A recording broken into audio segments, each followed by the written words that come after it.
Banyak lokasi desa-desa di dunia yang berada di pedalaman atau wilayah jauh di pelosok.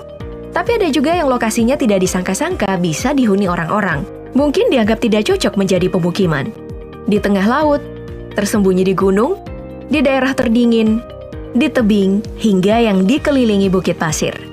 Di tengah-tengah gitu pop gengs di sekitar oasis kecil.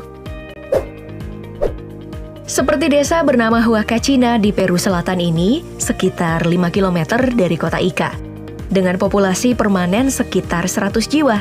Benar-benar desa yang gak disangka-sangka bisa berada di situ. Oasis kecil tersebut menjadi sumber air bagi penduduknya.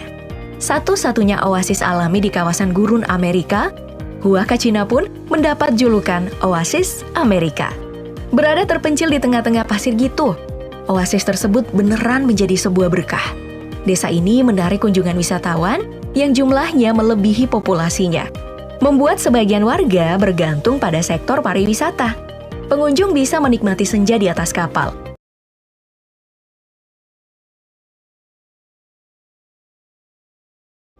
Duduk-duduk di sekitar oasis, atau bisa juga melakukan aktivitas gurun seperti sandboarding dan menaiki kereta dune yang sebutan lokalnya adalah Areneros, mengelilingi gurun dan desa.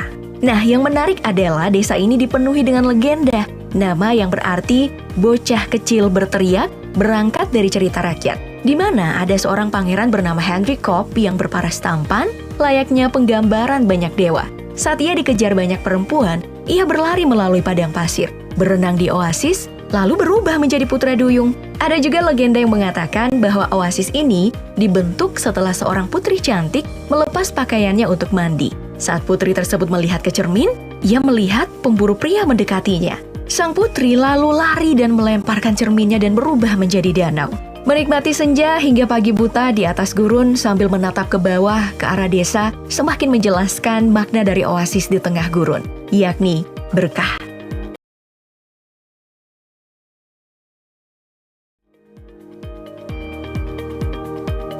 Yang berada di tengah kaldera, kawah gunung vulkanik yang jaraknya 358 km dari selatan Tokyo, dikelilingi tebing-tebing pegunungan seperti sebuah mangkuk. Langit malamnya beneran sebuah tontonan gratis yang sangat indah. Melihat konstelasi bintang ditemani minuman hangat, atau aucu, minuman lokal seperti vodka. Terbuat dari sulingan kentang atau ubi dengan kadar 30%. Minuman khas ini bisa didapatkan di hampir semua restoran, bar, dan kafe. Bisa jadi alat mengakrabkan diri dengan warga sekitar loh, yang jumlahnya hanya sekitar 160 orang. Sisa dari 300 lebih jiwa yang dulunya masih menghuni sebelum ledakan dahsyat yang membentuk mangkok kawah gunung ini. Desa dengan tawaran pemandangan alam yang menyenangkan mata, juga tawaran aktivitas yang bisa dinikmati para pengunjung. Seperti bumi perkemahan yang bisa kamu kunjungi dengan membawa tenda sendiri. Tapi, jika kamu tipe malas bersusah-susah di alam liar, kamu bisa nginap kok di 5 penginapan yang disediakan. Yang biaya per malamnya itu bisa mencapai sekitar 1,3 juta rupiah. Oke, berada di tengah lautan Filipina, akses menuju desa ini memang sedikit susah. Kamu harus menuju Hachijochima terlebih dahulu. Nah, dari sini kamu tinggal milih nih transportasi apa lagi, ferry ataukah helikopter. Maka wajar saja meski menarik kunjungan dengan jumlah warga yang sedikit, maka desa ini tidak terlalu ramai. Tapi jika memang sepi yang kamu cari, maka pergilah ke Isortok di Semersok, bagian tenggara Greenland. Populasinya hanya 64 jiwa pada tahun 2020, berada di tengah salju dan es. Tidak memungkinkan warganya untuk menanam. Di kanal National Geographic, seorang fotografer yang pernah berkunjung ke Isortok menggambarkan bagaimana warganya bertahan hidup dengan cara berburu. Dari ikan, burung, anjing laut, hingga beruang kutub. Dibantu oleh anjing, siapa yang lebih dulu melihat mangsa, maka merekalah yang berhak atas dagingnya, bukan yang pertama kali menangkapnya. Ini adalah aturan yang tak tertulis. Dan hanya ada satu toko yang berdiri, tempat menjual kebutuhan lainnya. Lalu di ujung timur Greenland, terdapat juga nih satu kampung terpencil, dijuluki Desa di Ujung Dunia.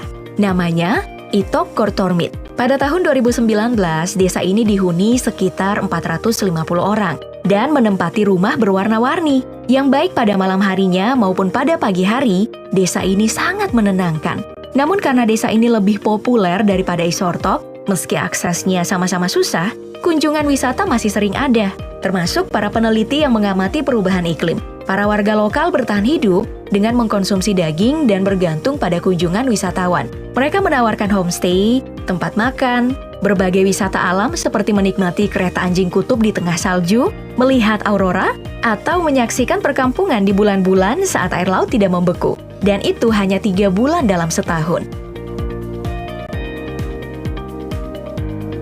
Untuk yang paling dingin ternyata bukan di Kutub Utara loh. Desa terdingin di dunia berada di Siberia bernama Oymyakon. Suhunya mencapai minus 62 derajat Celcius. Dinginnya itu bisa sampai membekukan rambut dan susah keringatan. Itu pun suhu terakhir sebelum termometer digital pecah saat membantu wisatawan mengukur suhu. Desa ini dekat dari kota terdingin di dunia yaitu Yakutsk. Suhu normal di desa ini sebenarnya minus 56 derajat Celcius dan warganya masih bisa beraktivitas secara normal. Bahkan di desa ini disebut-sebut jauh lebih dingin dari Villa Las Estrellas, sebuah pemukiman di Kutub Selatan yang suhu normalnya itu mencapai minus 45 derajat Celcius. Dan satu-satunya pemukiman yang ada di Kutub Selatan ditinggali oleh sekitar 100 orang. Namun, sebagian akan mengungsi ke Chili jika suhu udara turun drastis dan akan kembali ketika musim panas datang. Pemukiman ini juga dikenal damai karena suhu dan kondisi. Orang-orangnya saling mengenal dan saling menjaga kerukunan. Tenang aja, ada banyak desa terpencil yang airnya tidak pernah membeku. Salah satunya adalah desa Gasadalur, desa terisolir di sisi barat Vagar, Kepulauan Faroe, administrasi Denmark. Berada di tepi tebing dekat dari air terjun, yang mengalir ke pantai yang ada di bawahnya. Cantik banget, dikelilingi pegunungan tinggi. Terus rumah-rumahnya dibangun di hamparan rumput hijau, langit yang biru jika cerah, suara debur ombak, kicauan camar, dan angin sepoi-sepoi. Wah! Dengan iklim yang lumayan sejuk, akan terlihat pemandangan pegunungan Bagar dan pulau Mykonos dari kejauhan. Desa dengan populasi hanya sekitar 11 jiwa pada tahun 2020 ini berada di titik yang lebih tinggi dari pantai, membuat akses menuju ke desa ini sangat susah. Ada kapal, tapi harus disandarkan di desa sebelah bernama Pinggiran Tebing, lalu memanjat menuju desa.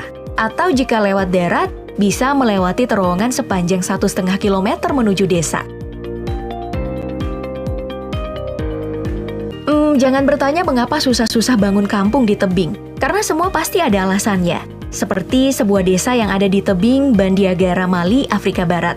Sebuah pemukiman etnis Dogon yang sebelumnya berasal dari Burkina Faso dan Ghana. Bermigrasi dari tempat asal mereka karena serbuan suku-suku yang mulai memeluk Islam masa itu. Akses yang sulit di ketinggian dan di pangkal tebing yang curam, kampung ini sebenarnya pertama kali dibangun oleh suku Telem. Namun orang-orang Dogon datang dan mereka akhirnya saling berbagi wilayah.